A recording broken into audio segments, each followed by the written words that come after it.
Mga kapaglaom, maayong buntag kaninyong tanan. Ang atong hilisgutan karong Pebrero 12, giuluhan og ang iyang katahom.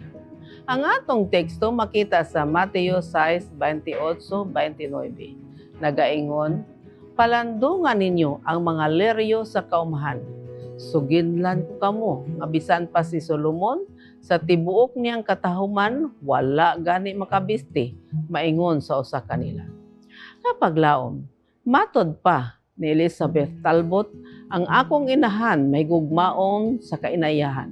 Samtang magmaniho, mahimo kami nga mahunong balik-balik aron lamang maghingangha sa salag sa usa ka langgam o sa usa ka bulak nga iyang nakita daplin sa dalan.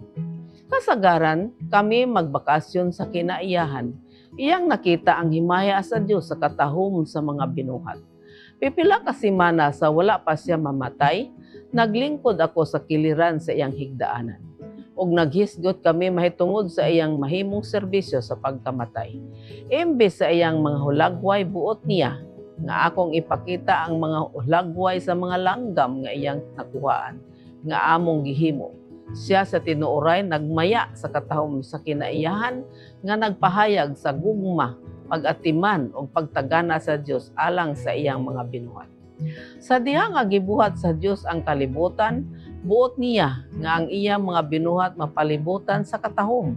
Og si Jehova nga Dios nagbuhat og usa ka tanaman sa silangan sa Eden o gibutang niya ang tawo nga iyang giumol. Og nagpaturok siya si Jehova nga Dios gikan sa yuta sa tanan nga hikahoy nga makapahimuot sa igtatanaw ug maayo nga kalanon. Genesis 2:8 taman sa 9. Mahanduraw ba nimo ang Dios nga nagtanom og mga kahoy nga makapahimuot sa pananaw aron ang iyang mga anak malipay sa naglibot nga katahom? Ako na tingalan niini nga detalye.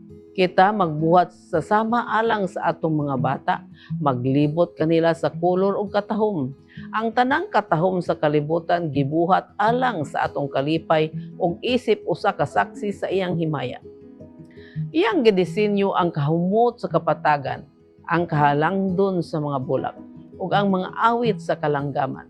Tanan lang kanato, ang mga langit nagpahayag sa himaya sa Dios, ug ang hawan nagapadayag sa buhat sa iyang mga kamot. Salmo 19:1. Ang tanan sa kinaiyahan nagsulti sa may gugmaong gugma sa Dios alang kanato.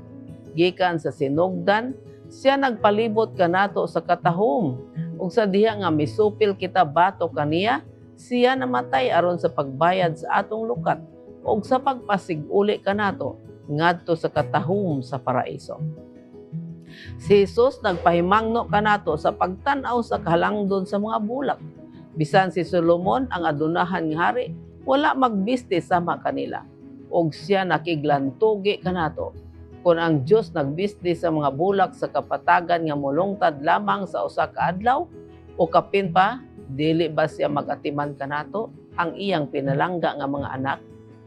Mga kapaglaom, siyempre siya nagbuhat. Gibuhat sa Dios ang tanan nga gikinahanglan alang sa atong walay katapusan nga kaluwasan ug alang sa atong kasamtangan nga pagtagana. Isalikway ang imong kahadlok ug kabalaka. Pagmaya sa iyang gasa sa katahom nga nagsulti sa iyang kanunay nga pagtagana alang kanato. Magampo kita. Dios ug may gugmao namo nga mahal sa langit. Salamat sa imong gugma ug pagpangga kanamo pinaagi sa imong pagbuhat sa mga matahom nga talan-awon nga imong gitagana alang kanamo. Tabam kami nga kanunay mapasalamatun sa imong gugma kanamo sa ngalan ni Hesus. Amen.